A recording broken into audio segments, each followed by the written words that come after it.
그럴 때 당신에게는 훨씬 더 큰 행복이 찾아온다. 훨씬 더 큰 만족과 더불어 자신에 대한 자부심을 얻게 된다.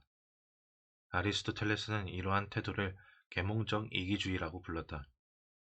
조로아스터는 다른 사람에게 선을 행하는 것은 의무가 아니라 기쁨이다. 자신의 건강과 행복을 증식시키기 때문이다라고 말했다. 벤저민 프랭클린은 좀 더 간결하게 요약했다. 다른 사람에게 선을 행하는 것이 자신에게 가장 좋은 일을 하는 것이다. 뉴욕 심리상담센터의 헨리 링크 소장은 이렇게 썼다.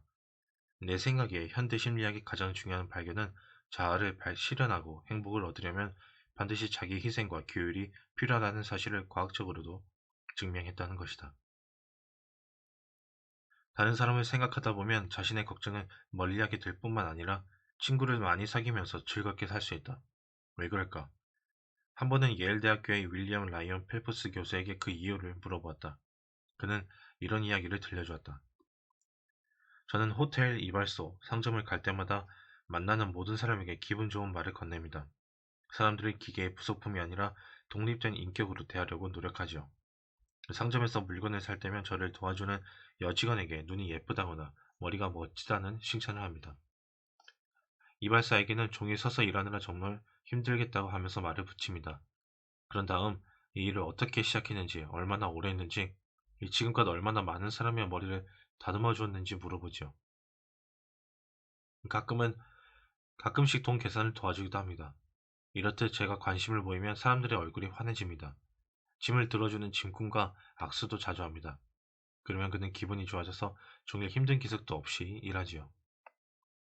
몹시 더웠던 여름날이었습니다. 뉴헤이븐 철도의 식당 칸으로 점심을 먹으러 갔습니다. 사람들로 북적거리는 식당 칸은 용광로처럼 더웠고 승무원들의 일처리도 더뎠습니다. 여기저기 다니느라 분주했던 승무원이 마침내 제 자리에 와서 메뉴판을 내밀었을 때 저는 이렇게 말했습니다. 오늘같이 더운 날 주방에서 일하는 사람들은 정말 힘들었겠어요. 그러자 직원은 독서를 늘어놓기 시작했습니다. 몹시 불쾌한 말투라서 처음에는 그가 화를 내는 줄 알았습니다. 그는 이렇게 소리치듯 말하더군요. 말도 마세요. 오는 사람마다 음식에 대해서 불평만 늘어놓습니다. 이 서비스가 느려 터졌다고 타박하지 않나. 왜 이렇게 덥냐고. 음식값은 또 왜 그리 비싸냐고 난리를 칩니다. 제가 19년 동안 그런 불평만 들어왔는데 저 뜨거운 주방에서 고생하는 요리사를 걱정해준 분은 선생님이 처음입니다. 선생님 같은 손님이 많았으면 좋겠네요. 승무원은 제가 흑인 요리사를 철도 회사라는 커다란 기계에 속한 부품이 아니라 한 명의 인간으로 생각한다는데 깜짝 놀랐습니다. 이처럼 누구나 조금이라도 인간적인 관심을 받고 싶어 합니다. 멋진 개를 데리고 산책하는 사람을 만났을 때 저는 항상 개를 칭찬해 줍니다. 그러고 나서 다시 길을 가다가 슬쩍 뒤를 돌아보면 그가 개를 쓰다듬는 모습을 보게 됩니다. 제 칭찬을 들으니 개가 더 사랑스럽게 느껴지는 것이지요. 한 번은 영국에서 한 양치기를 만났습니다. 저는 그가 데리고 있던 크고 영리한 목양견에 대해 칭찬을 아끼지 않았습니다. 어떻게 훈련을 시켰는지도 물었지요. 그와 헤어져서 길을 가다가 뒤를 돌아보니 양치기가 개의 앞다리를 자신의 어깨에 올리고 온몸을 사랑스레 쓰다듬는 모습이 보였습니다. 제가 그와 그의 개에게 작은 관심을 보이자 양치기는 무척 행복해했습니다. 또한 저는 개도 행복하게 만들었으며 그럼으로써 저 자신도 행복해졌습니다. 짐꾼과 악수를 하고 후덥지근한 주방에서 일하는 요리사를 동정하고 기회 있을 때마다 남이 기르는 개에 대해 칭찬을 마다하지 않는 사람이 속상하고 걱정이 많다는 이유로 정신과 치료를 받게 될 확률은 얼마나 될까? 아마도 무척 낮을 것이다. 이 중국에 이런 속담이 있다.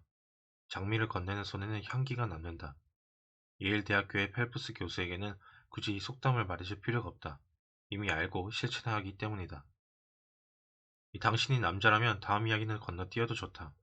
걱정이 많고 불행했던 소녀가 여러 남자에게 청혼을 받게 된 이야기에는 별로 관심이 없을 테니 말이다. 이 소녀는 이제 할머니가 되었다.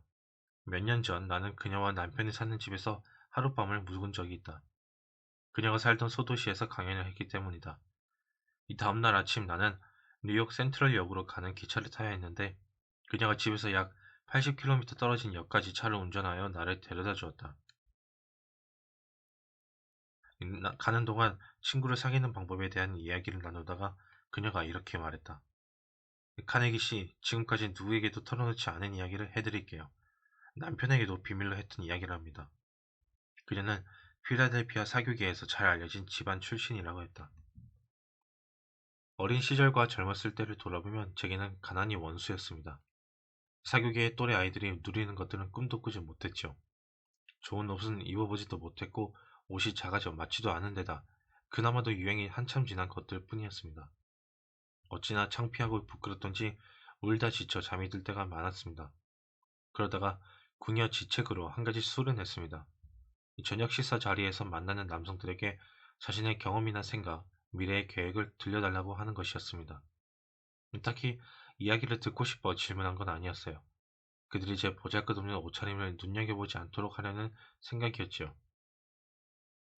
그런데 신기한 일이 일어났습니다. 젊은 남성들과 대화를 나누고 그들에 대해 알아가면서 그들의 이야기에 정말로 관심이 생겼습니다. 때로 제 옷 따위는 까맣게 잊어버릴 정도였죠. 더 놀라운 일이 일어났습니다. 젊은 남성들에게 자신의 이야기를 꺼내도록 유도하고 경청하는 모습을 보이자 그들은 몹시 행복해했으며 어느새 저는 사교 모임에서 가장 인기 있는 여성이 되었습니다. 제게 3명이나 청혼할 정도였어요. 여성들이여, 바로 이렇게 하면 된다. 여기까지 읽고 나서 이렇게 말하는 사람도 있을 듯하다. 다른 사람에게 관심을 가지라니 말도 안 돼. 종교를 가진 사람에게나 통하는 말일 뿐 내게는 허튼 소리에 지나지 않아. 나는 내 지갑에 돈을 넣어둘 거야. 내가 가질 수 있는 거라면 지금 당장 다 가질 거야. 다른 바보 얼간이들은 내가 알게 뭐야. 당신이 정말 그렇게 생각한다면 뭐라고 할 수가 없다. 그러나 당신이 옳다면 예수, 공자, 석가모니, 플라톤, 아리스토텔레스, 소크라테스, 성 프란체스코 등 위대하다고 평가받는 철학자들과 인류의 스승들은 모두 틀린 셈이다. 당신이 종교 지도자들의 가르침은 무시할 수도 있으니 이번에는 무신론자의 예를 들어보겠다. 케임브리지 대학교의 교수였고 당대의 대표적인 학자였던 고 하우스먼의 이야기다. 그는 1936년에 케임브리지 대학교에서 시의 제목과 성격이라는 주제로 강연을 하는 도중 이렇게 말했다. 모든 시대에 걸쳐 가장 위대한 진실이자 가장 심오한 도덕적인 발견은 예수가 했던 말에서 찾을 수 있습니다. 자기 목숨을 얻은 자는 잃을 것이요. 나를 위하여 자기 목숨을 잃는 자는 얻으리라. 우리는 목회자들에게 이런 말을 들어왔다. 하지만 하우스먼은 무신론자여 한때 자살을 생각하기도 했던 염세주의자였다.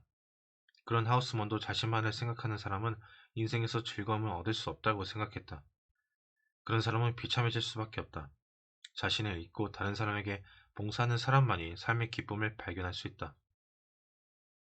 하우스먼의 말에도 만족하지 못했다면 20세기 미국의 대표적인 무신론자의 충고를 들어보자. 시어도어 드라이저는 모든 종교를 동화라고 비웃었고 인생에 대해서는 백지가 짓거리는 이야기와 같다. 시끄럽고 정신없으나 아무 뜻도 없다라고 여겼다. 하지만 드라이저도 예수가 가르쳤던 위대한 원칙, 즉 다른 사람을 위해 희생하라는 원칙만큼은 옹호했다. 그는 이렇게 말했다.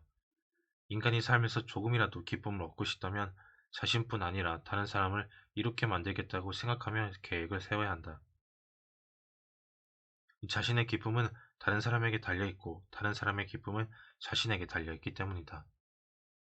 드라이저가 말한 대로 다른 사람을 이롭게 만들겠다고 마음먹었다면 당장 실행해야 한다. 지금도 시간은 흘러가고 있다. 나는 이 길을 단 한 번만 걸어갈 수 있다. 그러니 내가 베풀 수 있는 모든 선행, 내가 보일 수 있는 모든 친절을 당장 실천에 옮기자. 뒤로 미루거나 무시하고 넘어가서는 안 된다. 나는 이 길을 다시 걷지 못할 테니 말이다.